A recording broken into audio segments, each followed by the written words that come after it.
그냥 강남 쪽은 그냥 벌판. 평당 50원?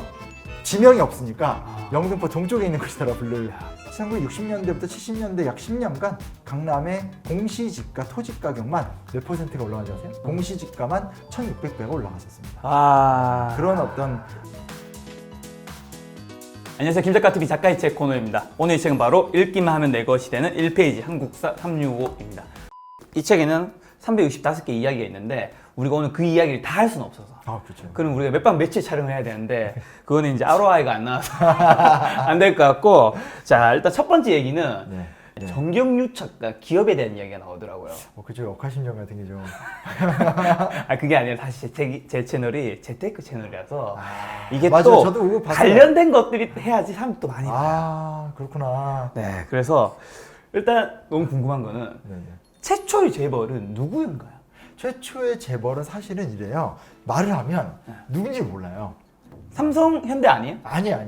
전혀 엉뚱한 사람 책에 써놨어요. 그래서 네. 엉뚱한 사람이 있는데 다만 지금 말씀하신 것처럼 최초의 재벌은 다른 사람들이 좀 있었는데 삼성과 현대. 이것도 되게 재밌는 게 조금 어르신들하고 얘기하면 바로 정주영, 이병철 이렇게 나오지만 요즘 친구들하고 얘기하면 되게 재밌는 게 이재용, 현대는 누군지 잘 모르겠어요. 잘 몰라. 이렇게 가요. 왜냐면 현대가 우리 어렸을 때만 해도 최고였는데 지금 많이 그룹이 쪼개지니까. 그렇죠. 네, 그런 게 삼성이 좀, 너무 잘 나가요. 삼성이 또 외환위기 이후에 너무 커가지고.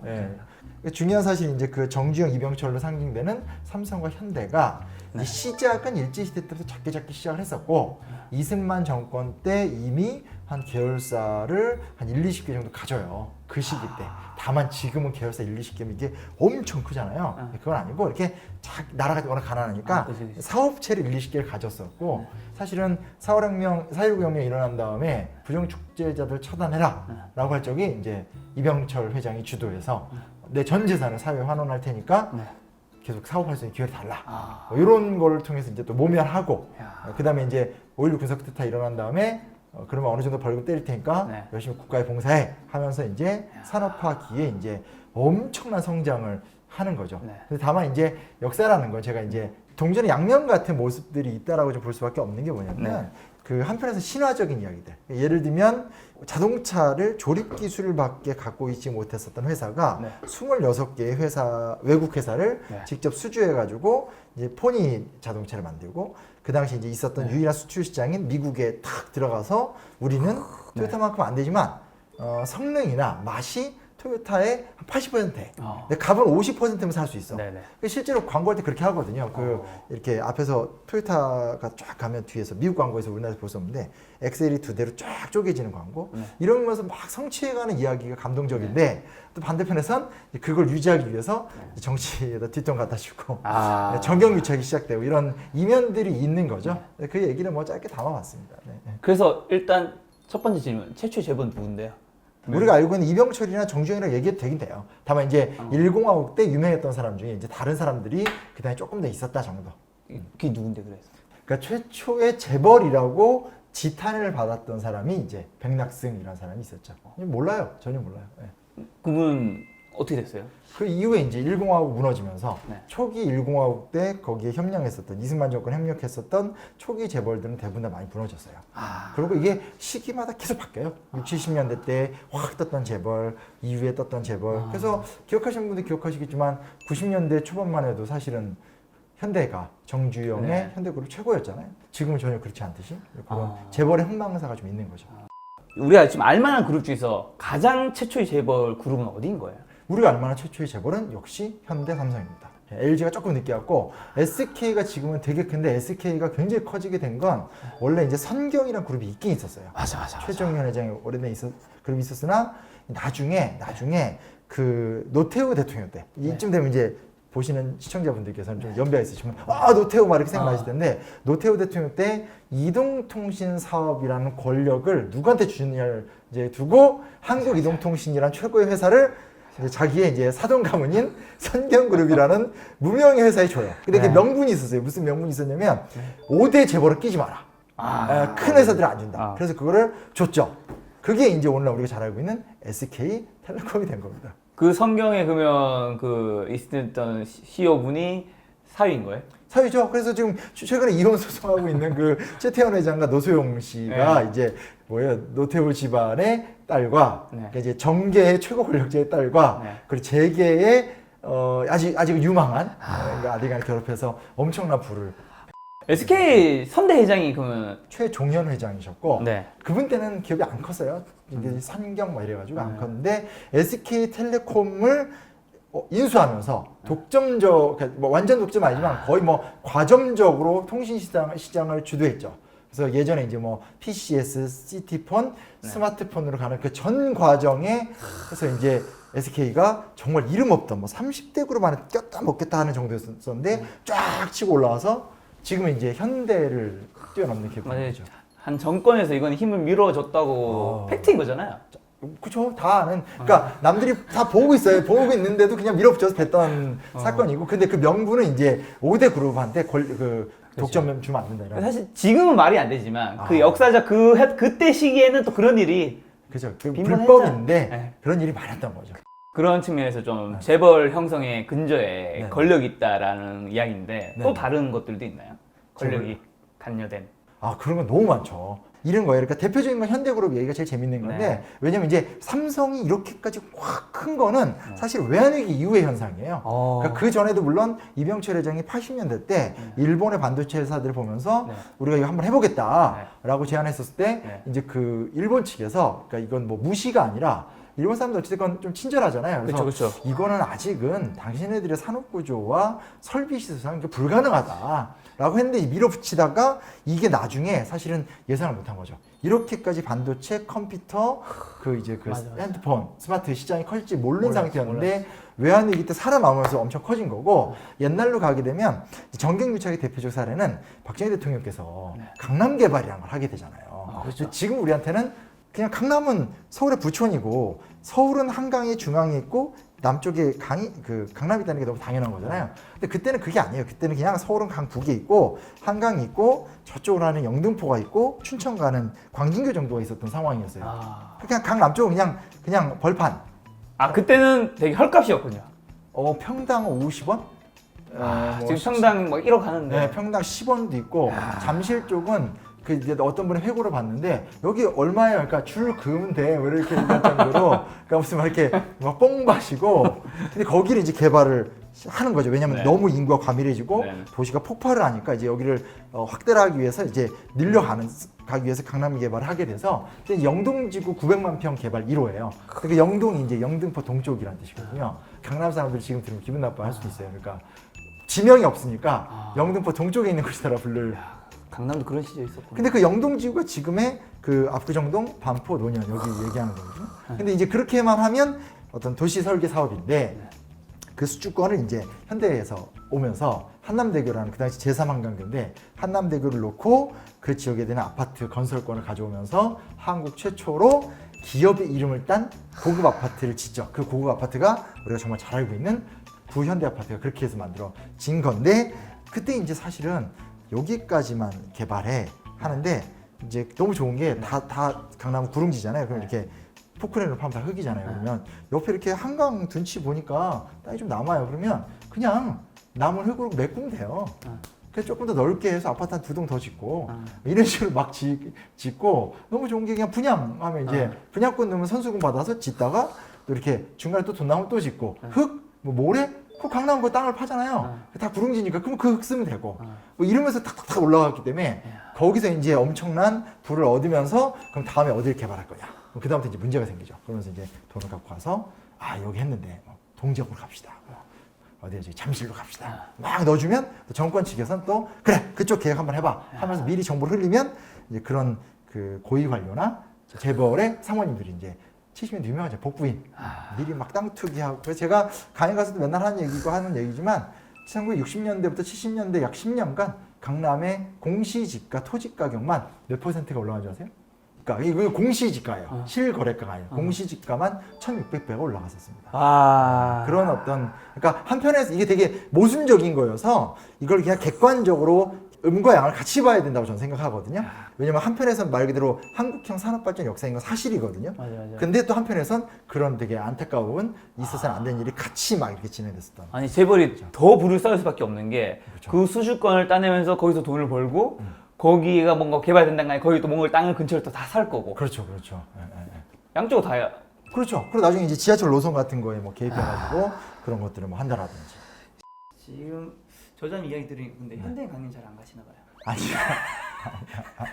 아니, 제 기업 강의 얼마 많이 가는데요. 그게 아니라 삼성, 현대 뭐 다 사랑합니다. 다만 이제 유명한 사례인 걸 어떻게 해. 역사에 남아 있는. 알겠어요. 그럼 어쨌든 정권이 이렇게 큰일이네. 괜히 나왔네. 재벌을 살린 적도 있는데 재벌을 해체시킨 사건도 있었다는 거죠. 그건 이제 제일 유명한 게 국제그룹 해체 사건이죠. 이것도 이제 국제그룹 해체 사건 하면 어르신들은 이런 하세요. 기억나는데 이제 젊은 층들은 국제그룹? 그럼 이제 제일 쉬운 건 지금 이제 회사가 바뀌긴 했지만 프로스펙스. 프로스펙스. 네, 프로스펙스. 저기 어디야, 그 서울역 근처에 가면 네. 되게 독특하게 멋있는 빌딩 하나 있어요. 인터넷 쳐보시면 국제 빌딩이라고 나오거든요. 네. 지금 다른 건물로 쓰이긴 하는데. 서울스퀘어? 그게 지금 아니, 서울스퀘어는 옛날 대우그룹 빌딩이고, 그 뒤쪽이 있는데, 하여튼 제게 7위였어요. 제게 7위였는데, 부산 출신으로 고무신 팔아서 성공하시고, 그걸 이제 그런 우리나라 같은 운동화 등등등 넓혀가면서 제게 7위였고, 이분이 진짜 드물게 회장으로선 그 뒷돈을 안 대신 분이에요. 그러니까 정치자금을 안 대면서 성장한 사람. 정말 대단한 사람이죠. 그런 거 쉽지 않거든요. 근데 그렇게 오셨던 분인데 천하의 돌깡패죠. 전두환을 만나게 돼요. 전두환을 만나게 됐고 여러 사연이 있는데 그중에 핵심적인 게 뭐냐면 이 80년대로 들어오면 민주화 열기가 굉장히 강해지잖아요. 맞아. 굉장히 강해지는 상태에서 민주화 운동의 양대 축이라고 할 수 있는 게 이제 김영삼, 김대중인데 김영삼 쪽이 이제 부산이잖아요. 그러니까 김영삼 대통령의 지역구가 부산이고 그리고 김영삼 대통령의 아버님이 이제 멸치어장으로 되게 유명하신 그 기자님들 만나보면 옛날 기자님들 다 받아보셨던 근데 그 멸치어장의 매매 운영 이렇게 도매장 그게 마산이에요. 그러니까 부산과 마산은 경남의 중심지잖아요. 그러니까 이제 전두환 대통령 입장에서 전두환 씨 입장에선 어떻게 해서라도 김영삼 돌풍을 찍어 눌러야 되거든요. 근데 거기에 이제 사실은 양정모 회장한테 굉장히 압력을 넣었었어요. 정치자금 더 내라.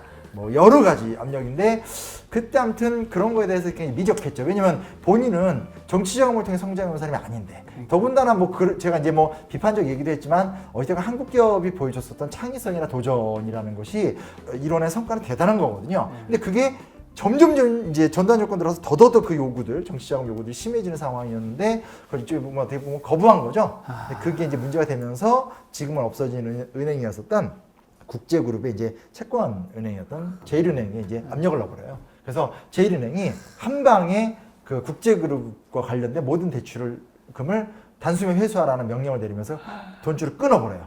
그리고 4시간 전에 이제 청와대 쪽에 전화 와서 니네 그룹 해체할 거니까 감당해라 라고 해서 계열사를 다 찢어서 국제그룹보다 훨씬 작은 회사들한테 계열사를 다 나눠줬어요. 그래서 그걸 받은 기업들은 엄청 컸죠. 그런 일이 80년대 때 있었어요.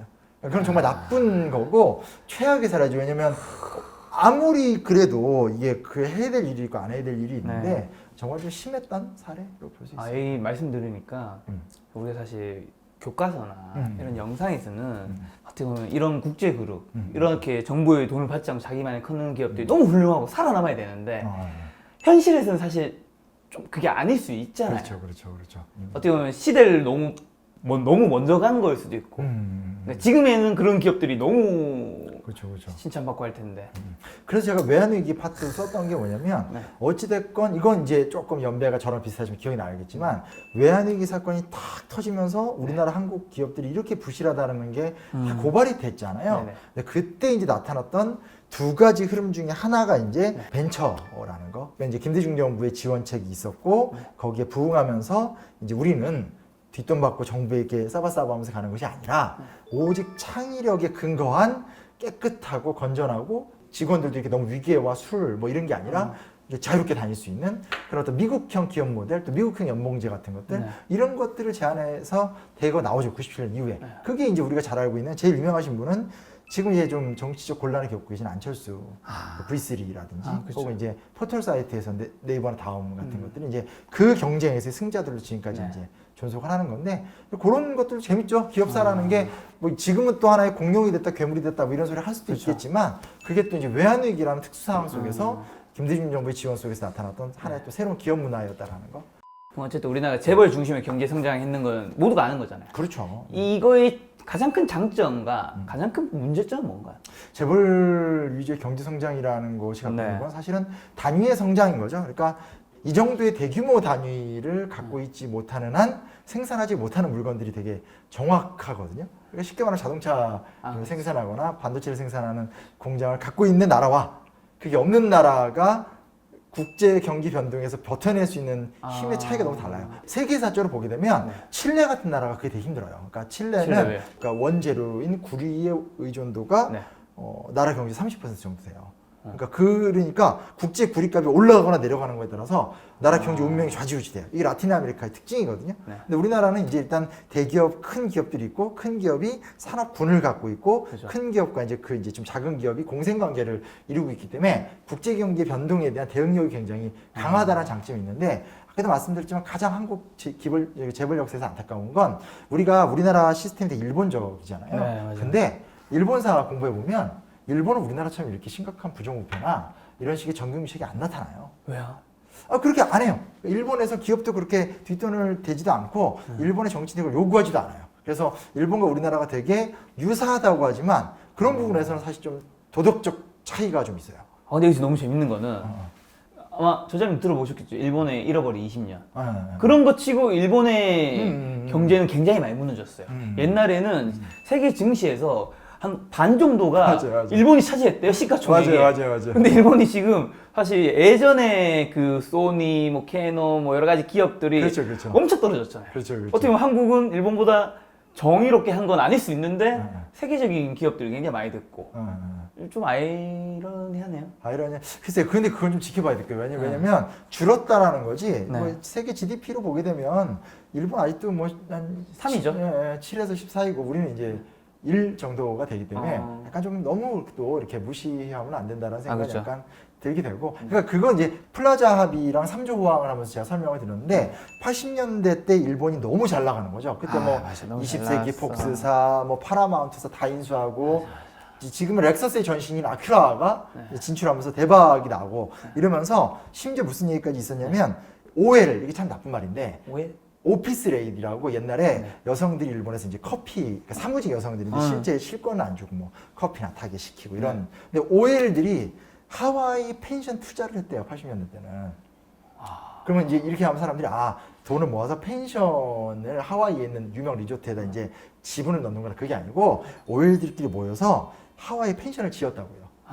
그 정도로 잘 나갔었던 나라였거든요. 근데 그게 이제 지금 버블에 의해서 무너지고 회복 못하는 건데 다만 이제 우리도 좀 주의해야 될 것은 우리나라랑 일본은 어찌됐건 경제 구조가 똑같고 우리나라가 일본에 비해서는 경제 투명도가 낮거든요.